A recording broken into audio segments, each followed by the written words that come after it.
እየተጨዋወትን ሳለም ኮሎኔል ስብሃት ድንገት ገባም። የመከላከያ ሚኒስቴር የመገናኛ ሬዲዮ ግንኙነት ኃላፊ ነበረ። እንተዋወቃለን። ከመተዋወቅም በላይ ደህና እንግባባም ነበረ። በሞቀ ሁኔታ ሰላምታ ከተለዋወጥን በኋላ ሰላም ሆኖ እንዴት ነው ሲል ጠየቀኝ። ያው ነው አመጽ አለ እንደ ሁሉም ቦታ ነው ብዬ ሳበቃ በእናንተስ በኩል አጠቃላይ ሁኔታው ምን ይመስላል ስል እኔም ጥያቄ አስከተልኩ። ምን ዋጋ አለው ብለህ ነው ሲል እጁን አወናጨፈ። አማራና ኦሮሞ ኢህአዴግን ከርቶታል አለኝ። አባባሉ ደስ አላለኝም። በእርግጥ ኮሎኔል ስብሃት የሳሞራ ጆሮ ጠቢ ስለመሆኑ ሲወራ ቀደም ብዬ ሰምቼ ነበረ። እንዲህ ያለ ወሬ ግን በብዛት ስላለ ያን ያህል ትኩረት የሚስብ አልነበረም። ስብሃት ከጆሮ ጠቢነት ይልቅ ልክስክስ ጠባይ ይበልጥ ያናድድ ነበር። ወሬኛ ቢጤ ነው። ከኔ በላይ ለኢህአዴግ ታማኝ የለም እያለ በባዶ ሜዳ ይመጻደቃል። ፊቱም ጠባዩም ጠፍጣፋ ጣውላ ነገር ነው። እናም ባልተገራ አንደበቱ መሃይምነቱን ይተረተረው ቀጠለ። እኔ አማራ መሆኔን እያወቀ ቃል በቃል እንዲህ አለኝ። አማሮችና ኦሮሞዎች ኢህአዴግን ከዱት። ትግራይ ብቻ ነው በዚህ ጊዜ አስተማማኝ። ሌላም ተው፣ ህዝቡ እስክድ የለም ይክዳል። ገና የብአዴንና የኦህዴድ አባላት ነው እኮ የከዱን። በዚህም አላበቃም። አያያዘና ቀጠለ። ነፍጠኛ ከተመረጠ እንጃ እንደለመድነው ጫካ እንገባለን። አማራ ዳግም ይመራ ዘንድ አንፈቅድለትም። በማን ደም ላይ ማን ሊነግስ?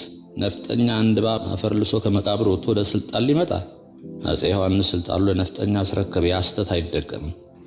ብዙ ዘበዘበ። በተለይም የአማራን ህዝብ ወንጀልና ኃጢአት እያነሳ በጣም ደጋገመብኝ። ኮሎኔል ስብሃት ይህን ሁሉ አስጸያፊ ንግግር ሲዘረግፈው ጀነራል ሙልጌታ አንገቱን አቀርቅሮ በጸጥታ ሲያዳምጥ አስተውየዋለሁ። ሁለቱም የትግራይ ሰዎች ናቸው። ጀነራል ሙልጌታ ግን በስብሃት ንግግር ሀፍረት ተሰምቶ ሲሸማቀቅ እያስተዋልኩት ነበረ። አንዳችም ቃል ሲተነፍስ ግን አልሰማሁም። አቀርቅሮ ዝምታውን ገፋበት። በመጨረሻ ግን መሸከም አቃተኝ። ኮሎኔል ስብሃት የሚያዘንብብኝን የአማራን የሚያቃጥል ጭቃ በጫንቃዬ መሸከም ከቶንም ሳልችል ቀረው። ስሜታዊ ሆንኩኝ። ስማ ስብሃት፣ አንተ ስለ አማራ ህዝብ ክህደት፣ ስለ ኦሮሞ ህዝብ ክህደት ምን ታውቃለህ? ምንስ አገባህ? አንተ ወታደር ነህ። ወታደር ፖለቲካ ውስጥ መግባት እንደሌለበት ህገ መንግስቱ ያዛል። ይህም ሁሉ የምትጮኸው በምን መነሻ ነው? በተለይም ስለ ህዝብ ክህደት የምትናገረው የማታውቀው ነው። ህዝብ ከሃዲ ሆኖ አያውቅም። ህዝብ ማንን ነው የሚክደው? ግለሰብ ህዝብን ሊክድ ይችላል። ህዝብ ግን ክህደት ሊፈጸም ሊባል አይችልም። ይህ አለማወቅ ነው። አቅምህን ያስገምታል ብዬ በከፍተኛ ብስጭት ተናገርኩት። ኮሎኔል ስብሃት የኔን መራር ንግግር ካደመጠ በኋላም ጥርሱን አገጠጠብኝ። እናም እንዲህ አለ። አንተም ከነፍጠኞቹ አንዱ ሳትሆን አትቀርም። ምኑ ሩቅ አስክድን ታዲያ? ዋናው ነፍጠኛ፣ ዋናው ቅንጅት፣ ዋናው ጠላታችን እዚሁ ጉያችን ውስጥ እያለ እንዲህ እያለ ባለጌ አፉን ከፈተው። እኔም ባሰብኝና ከፍተኛ ጭቅጭቅ ተፈጠረ። በዚህ ጊዜ ጀነራል ሙልጌታ እኔም በመደገፍ ጣልቃ ገባ። ሊያገላግልም ሞከረም። ኮሎኔል ስብሃትም ተመናጭቆ ወጥቶ ሄደም። ከሙልጌታ ጋር ብቻችን እንደቀረን ሙልጌታ እንዲህ ሲል ሊገስጸኝ ሞከረ። ስብሃት የሳሞራ ጆሮ ጠቢ መሆኑን እያወቅ እንዴት እናገራለህ? ስብሃት በየቢሮው እየዞረ እንዲህ እያናገረ ወሬ እየለቀመ ለሳሞራ ሲያደርስ ነው የሚውለው። ሌላ ስራ የለውም። ይህን የማያውቅ እኮ የለም። አንተም ታውቃለህ። እያወቅህ ደግሞ ይህን መናገር ልክ አይደለም። ሙልጌታ የሚናገረኝን መቀበል ቀርቶ መስማት እንኳን አልቻልኩም። በመሰረቱ በተፈጥሮ ባህሪ ይህን የመሳሰሉ ልክስክስ ጠባዮች የሚያስተናግድ አልነበርኩም። እኔ አማራ ነኝ። አማራ ሲሰደብ አጎንብሼ መስማት አለብኝ? እንዴት ሊሆን ይችላል? ይህን መሰለ ባህሪ እኔን ለማለማመድ ከርቶ እንዴት ደፈሩ? ይህ ፈጽሞ ሊገባኝ ያልቻለ ሁኔታ ነበረም። አሁንም ሳስበው ሁኔታውን ልገነዘበው እቸገራለሁ። የሆነ ሆኖ ከሙልጌታ ጋር ወደ ዋና ጉዳያችን ገብተን የመረጃ ልውውጥ አካሄድን።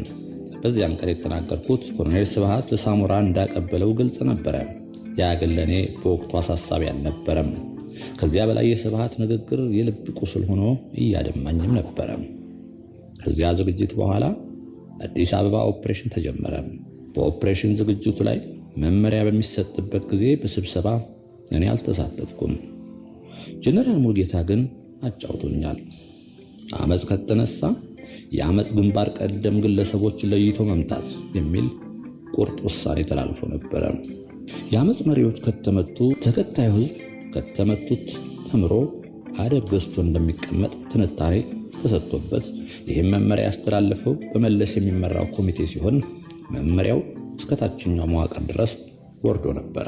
ሙልጌታ መመሪያውን ለኔም አብራራልኝ። እኔ በተመደብኩበት በሐዋሳ ሻሸመኔና አርባ ምንጭ አካባቢዎች አመጽ የሚነሳ ከሆነ በመመሪያው መሰረት ተግባራዊ እንዳደርግ፣ በዚያ ሂደት በሚሞቱ ሰዎች ተጠያቂነት እንደማይኖር ቃል በቃል ነገረኝ። ጀነራል ሙልጌታም ሰው መግደል ይቻላል የሚለውን መመሪያ ሲገልጽልኝ ለውሳኔው ንቀት ያለው መሆኑን አነጋገሩ ተረድቻለሁ። ውሳኔው ትክክል አይደለም፣ ሆኖም እኛ ወታደሮች ስለሆንን የመንግስትን ውሳኔ ተግባራዊ የማድረግ ግዴታ አለብን አይነት ነበር አነጋገሩ። ሆኖም በእርግጥ ሙልጌታ ለውሳኔው ንቀት ነበረው ብዬ ልሟገትለት አልችልም። እያስመሰለ ሊሆን ይችላል የሚል የራሴ ጥርጣሬ ነበረኝ። ምክንያቱም ግንባር ቀደም አመፀኞችን ለመቀጣጫ የመግደሉ መመሪያ ልንተገብረው እንደሚገባ ደጋግሞ ነግሮኛል። ተጠያቂነት አይኖርም የሚለውን ቃልም ከ3 ጊዜ በላይ አጽንኦት ሰጥቶ ደጋግሞታል። ከጀነራል ሙልጌታ ጋር ቆይታዬ ካበቃ በኋላ አማራ የሆኑ የአጋዚ ክፍለ ጦር ሻለቃና የሻምበል አመራሮችን በስልክ አግኝቻቸው ነበረ። ሁሉም ጠየቁኝ። የአመጽ መሪዎችን ግደሉ፣ ተጠያቂነት አይኖርም ስለሚባለው መመሪያ ነበረን። የታዘዙትን ሁሉ አጫወቱኝ። እንዲህ ተባልን። እንዴት ነው? አንተ መመሪያውን ሰምተሃል ወይ? ምን ማድረግ አለብን? አንተስ ይህን መመሪያ እንዴት ነው የምታየው? ሲሉ በጭንቀት ጠየቁኝ። እነኚህ ከበታች የሚገኙ አማራ መኮንኖች ላቀረቡልኝ ጥያቄ በግልጽ ምላሽ ሰጥቻቸዋለሁ። ውሳኔው ትክክል አይደለም። በውሳኔው መሰረት የታዘዛችሁትን ከፈጸማችሁ የገዛ ወገናችሁን ለምትጨርሱት። በተቻለ መጠን ሰዎች ሳይሞቱ አመጾችን ለማስቆም ሞክሩ። ጥንቃቄ በተሞላበት ሁኔታ ንግግሮችን ለማብረድ መሞከር ይገባል ስል ገለጽኩላቸው። ይህንንም ለሚያምናቸው ወታደሮች ሁሉ እንዲነግሩ ተነጋግረን በዚህ መንገድ ተግባባን። ሁሉም እንደሚያውቀውና እንደተጠበቀው በአዲስ አበባም ሆነ በመላ ሀገሪቱ ከግንቦት 97 እስከ መጪው 1998 አጋማሽ ድረስ አመጹ ቀጠለም። የበርካታ ንጹሃን ዜጎች ሕይወትም ጠፋ። በዚህ ጊዜ ውስጥ አዲስ አበባ ብቻ 30 ሻለቃዎች ተሳታፊ ሆነዋል። አንድ ሻለቃ ጦር እስከ 600 የሰው ኃይል ይይዛል። ማለትም ከ18000 በላይ የታጠቁ ወታደሮች በአዲስ አበባ ተሰማርተው የህዝብን ቁጣ በማፈን ተግባር ተሰማርተዋል። ከዚህ ኃይል ውስጥ አጋዚ 3000 የሰው ኃይል ብቻ ነው ያሰማራው። ፌዴራል ፖሊስም 6000 የሰው ኃይል የነበረው ሲሆን ከላይ ቀደም ብለን የጠቀስነው ቁጥር ውስጥ የደህንነትና የአዲስ አበባ ፖሊሱን ቁጥር የሚጨምር አይደለም። በዚህ ኦፕሬሽን በህዝቡ ላይ ከፍተኛውን ጉዳት ያደረሱት ከአጋዚ ሌላ 1200 የሰው ኃይል የነበረው የአየር ኃይል 2 ሻለቆችና 44ኛ ተብሎ የሚታወቀው ክፍለ ጦር ውስጥ የነበሩ ሻለቆች ናቸው። እንዲያም ሆኖ የአጋዚ 5 ሻለቆች በአመጹ መጨረሻ ላይ በደካማነት ተገምግመዋል። በአማራ መኮንኖችና ወታደሮች በኩል ውስጥ ለውስጥ ሲተላለፍ የነበረው ጸረ ግድያ መመሪያ የደህንነት መስሪያ ቤቱ እንደደረሰበት ሐሳቡን ሰምተናል። መመሪያው ከማን እንደመነጨ ግን መረጃ ያገኙ አይመስለኝም። ቅንጅት ያደራጀው ኃይል ሰራዊቱ ውስጥ ሊኖር እንደሚችል ግን በቀላሉ ይገመታል። ከምርጫው ማብቃት በኋላም በርካታ የአጋዚ ክፍለ ጦር ወታደሮች የገዛ ወገናችንን አንጨፈጭፍም በሚል ትጥቃቸውን እየተዉ በመኮብለላቸው በ1997 ክረምት ላይ የአጋዚ ክፍለ ጦር መኮንኖች ሐዋሳ ላይ ግምገማ እንዲያደርጉ ሳሞራ የኑስ ወሰነ። ግምገማውን ጀነራል ሙልጌታና ኮሎኔል ገብረመድህን የተባሉ የህወሓት መኮንኖች እንዲመሩት ታዘዘ። 300 ያህል መኮንኖች ነበር ተሰብሳቢዎቹ። የመገምገሚያው ነጥብም በምርጫ 97 አጋዚ ክፍለ ጦር የመንግስት ጠላት ነበር ወይንስ የመንግስት ወገን የሚል ነበር። ተያይዞ በመንግስት ጠላትነት የሚታይ የአጋዚ መኮንኖች በአስቸኳይ እንዲወገዱ የሚል ትዕዛዝ መጣ። በዚህ መሰረት ግምገማውን ቀጠለ። ግምገማው ሙሉ በሙሉ በምርጫና በአፈጻጸም ሂደቱ ላይ እንደሚሆን በተገለጸው መሰረት ጀነራል ሙሉጌታ እንዲህ ሲል የመነሻ ሐሳብ አቀረበ። የአጋዚ አባላት በምርጫ እንድትሳተፉ ያደረግነው ኢህአዴግን እንድትመርጡ ነበረ። ነገር ግን ያለን መረጃ እንደሚያመለክተው የአጋዚ ሁሉም አባል ማለት ይቻላል ቅንጅትን ነው የመረጠው። አመጹን ለማቆም መንግስት የሰጠውን መመሪያ ችላ በማለት በግልባጩ ስታጣጥሉም ነበረ። ከዚህም በላይ ኢህአዴግ ከስልጣን እንዲወርድ ትፈልጋላችሁ። መንግስት አመጽን ለመግታት እንድንፈጽም የሰጠንን ግዳጅ በተጠበቀው ደረጃ አልተፈጸመም። ይህ ደግሞ ግዳጅን ባለመቀበል የሚፈጠር የአመለካከትና የዲሲፕሊን ችግር ነው። በሰራዊቱ የሚታየው መክዳትም የዚሁ ችግር ነጸብራቅ ነው።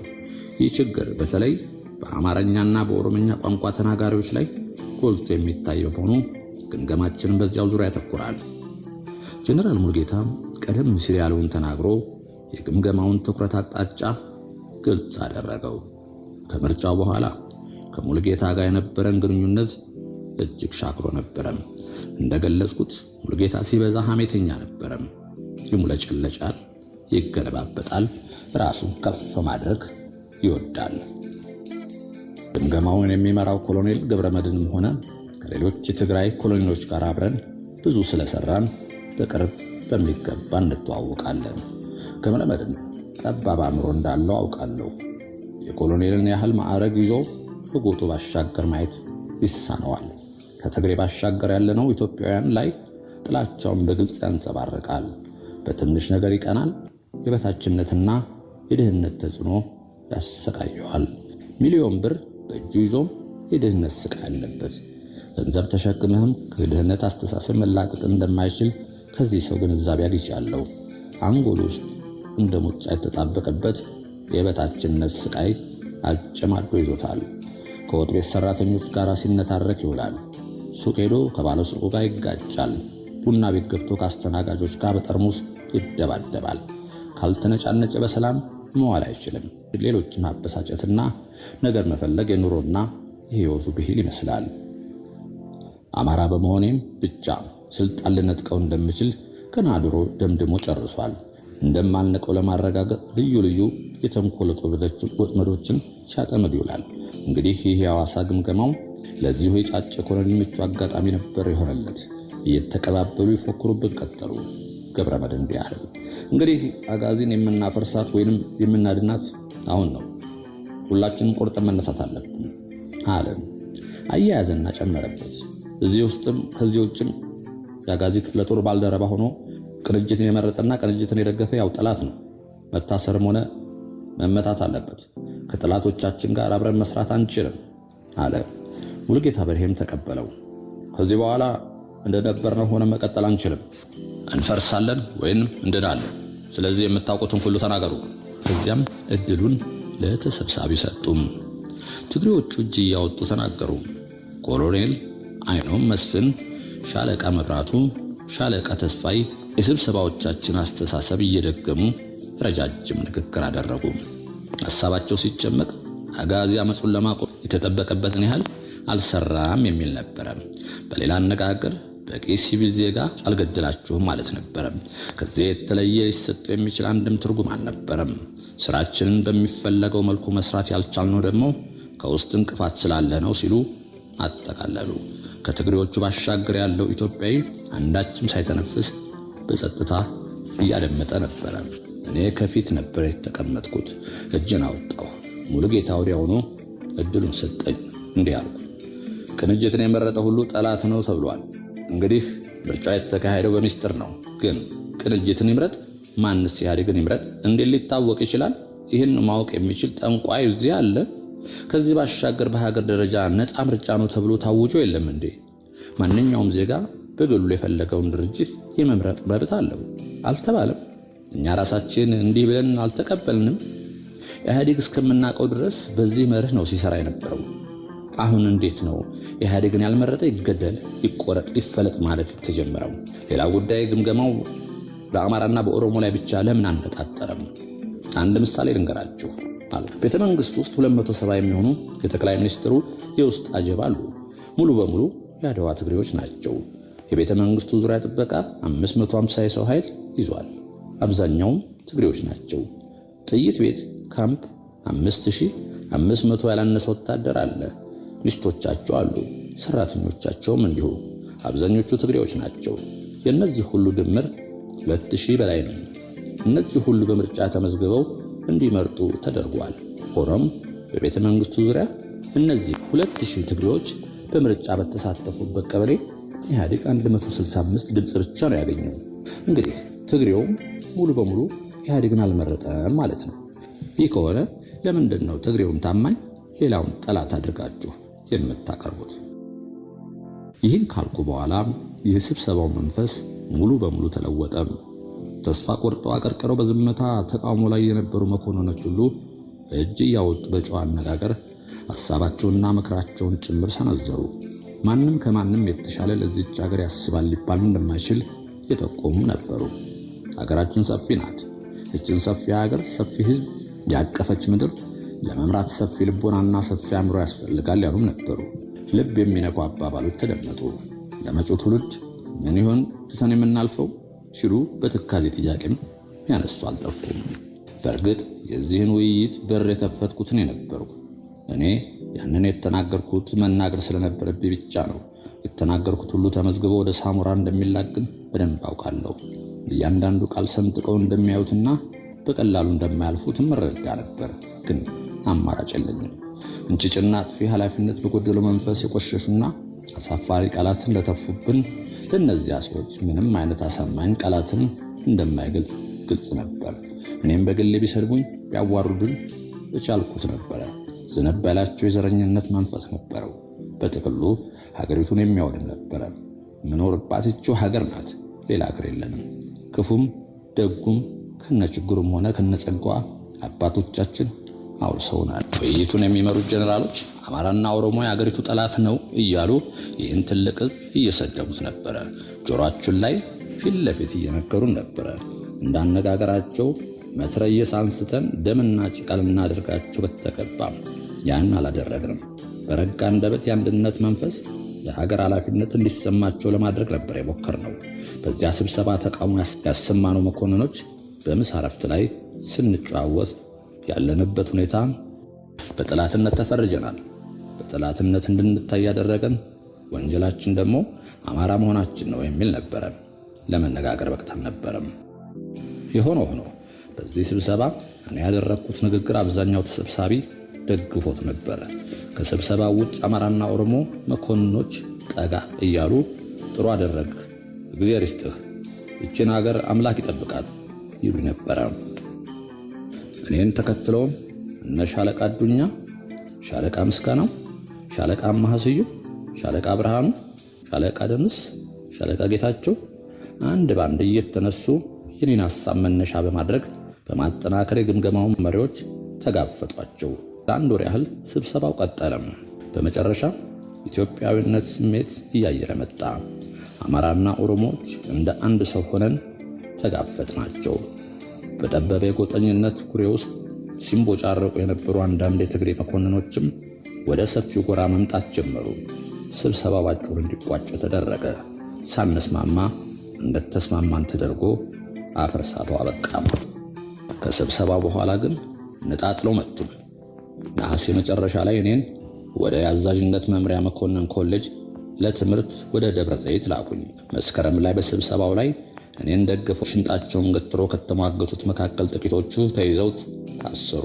ከነዚህም ሻለቃ አዱኛ አለማየሁ፣ ሻለቃ ምስጋና፣ ሻለቃ ብርሃኑ፣ ሻምበል ውበቱ፣ 50 አለቃ ዘላለም፣ 50 አለቃ ተስፋዬ ናቸው የታሰሩት።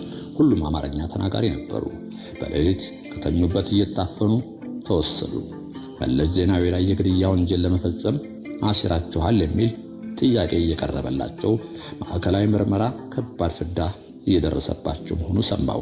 አንድ ጀነራልና 4 ኮሎኔሎችን ያቀፈ ኮሚቴ አቋቁመው በምናብ የፈጠሩትን የግድያ ሙከራ እቅድ ለማግኘት ሲደክሙ ሰነበቱ። የግድያ ሙከራው የህቡ አደራጅ ብለው የጠሩት እኔን ሲሆን በደብረ ዘይት ቆይታዬ ገረንሴ የተባለ ኮሎኔል መድበውብኝ ሲመርጁኝ ሰነበቱ። ሆኖም የኮሚቴው ምርመራም ሆነ ስውር ክትትላቸው ውጤት ሳያገኝ ቀረም። በመጨረሻም ቤተ መንግስቱ አካባቢ የነበሩ አማሮችን ሙሉ በሙሉ ከአካባቢው በማራቅ አንዳንዶችን በማሰር ስራቸውን አጠናቀቁ። የታሰሩት አብዛኞቹ ከቤተሰቦቻቸው ሳይገናኙ ለ1 ዓመት ያህል በከባድ ምርመራና ድብደባ ስር ከርመው መረጃ ሲያጡ ለቀቋቸው። እኔንም ችላ ብለው ትተውኛል ብዬ ወደ ማመኑ ደርሼ ነበረ። ዳሩ ግን ተሳስቻለሁ። ለ1 ዓመት ከ3 ወር ያህል ታስሬ ከሰራዊቱም ተባረርኩ። በሚቀጥለው ቀን በጻድቃንና በጾረና ጉዳይ ልናወጋ ተነጋግረን በቀጠሮ ተለያየን ይላል ጸሐፊው ተስፋዬ ገብረአብ።